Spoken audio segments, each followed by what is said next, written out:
the trade that rewrote market psychology. At first, it looked like just another aggressive position, bold, controversial, and easy to dismiss.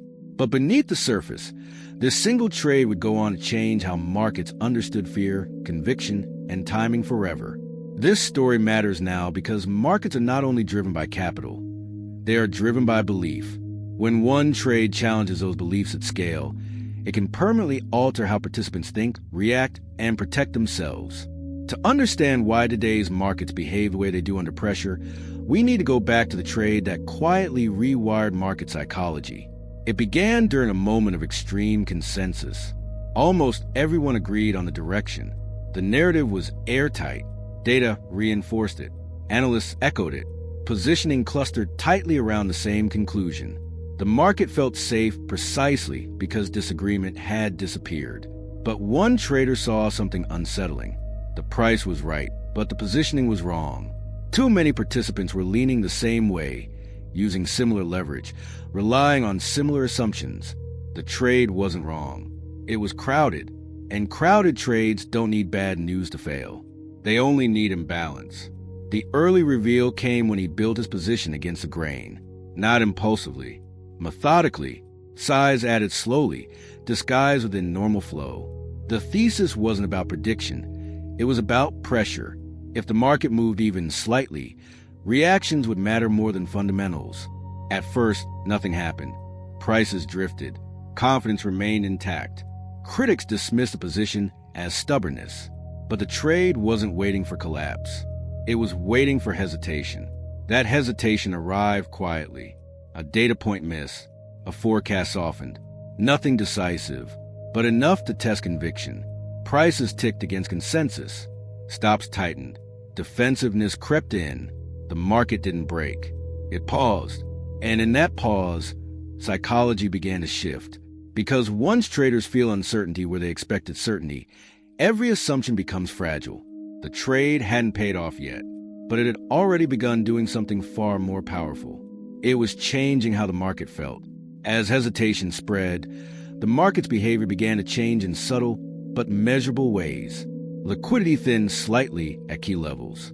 Rallies lost momentum faster than before. Traders who once added confidently now hesitated, waiting for confirmation that never arrived. The reveal deepened when positioning data shifted. Long exposure stopped growing. Shorts didn't increase either. Instead, risk was quietly reduced. The crowd had reversed, but it had stopped committing.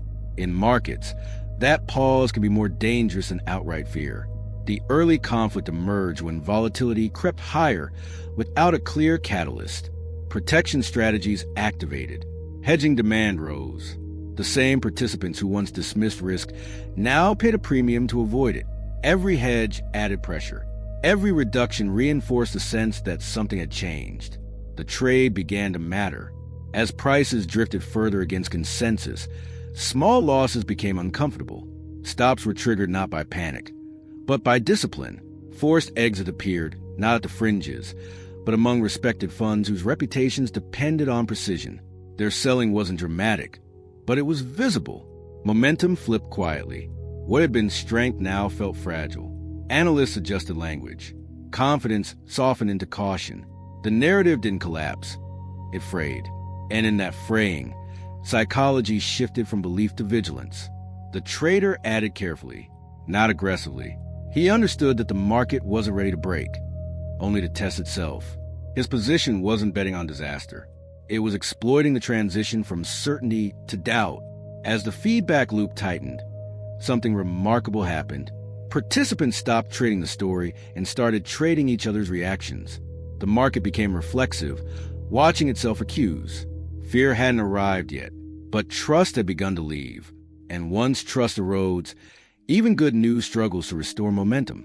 The trade was no longer just a position. It was a psychological anchor pulling the market into unfamiliar territory. And the hardest part was still ahead. The breaking tension arrived when the market finally confronted its own reflection. A sharp move cut through a level everyone had been watching.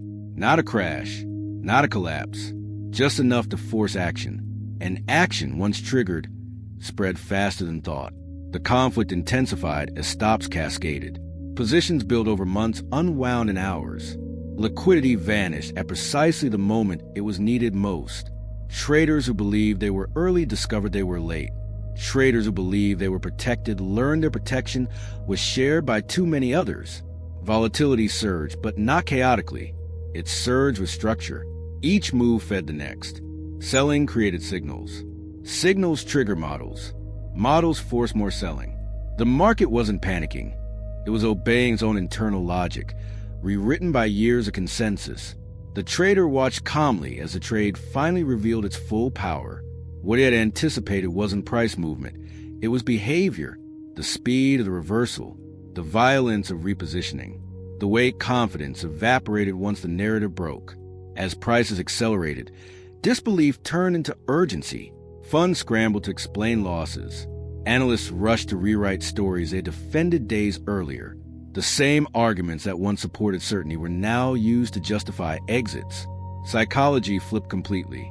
This was the moment the trade crossed from profitable to historic, not because of how much money it made, but because of what it taught the market.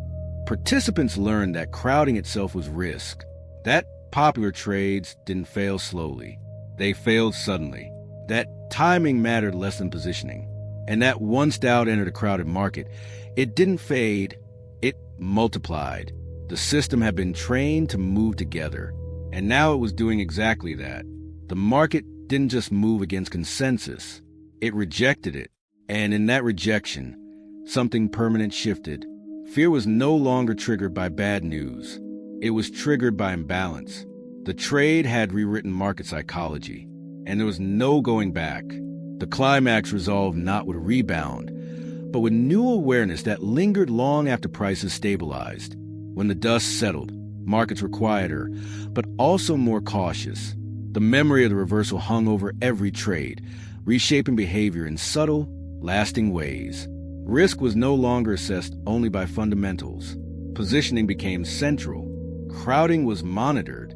Consensus itself turned suspect. Traders learned to ask not just what they believed, but how many others believed the same thing. Psychology had become a metric. The resolution unfolded through adaptation. Funds adjusted strategies. Leverage was applied more carefully. Stops were set earlier. Liquidity was respected rather than assumed. The market became less trusting of its own comfort. What changed wasn't the data. It was perception. The trade had shown that belief could move markets as powerfully as information. That confidence, once broken, doesn't reset easily. And that sometimes the most important shifts happen not when prices fall, but when assumptions do. Modern relevance is everywhere. Today's markets remain hypersensitive to crowding. Reversals still arrive without warning. Volatility still spikes when consensus feels safest. The lesson endures because the psychology endures. The trade didn't predict the future. It revealed the present. And in doing so, it changed how risk is understood, how timing is respected, and how fear is managed. Because markets don't just remember numbers. They remember pain. And that memory continues to shape every decision made today. Subscribe to join the journey. The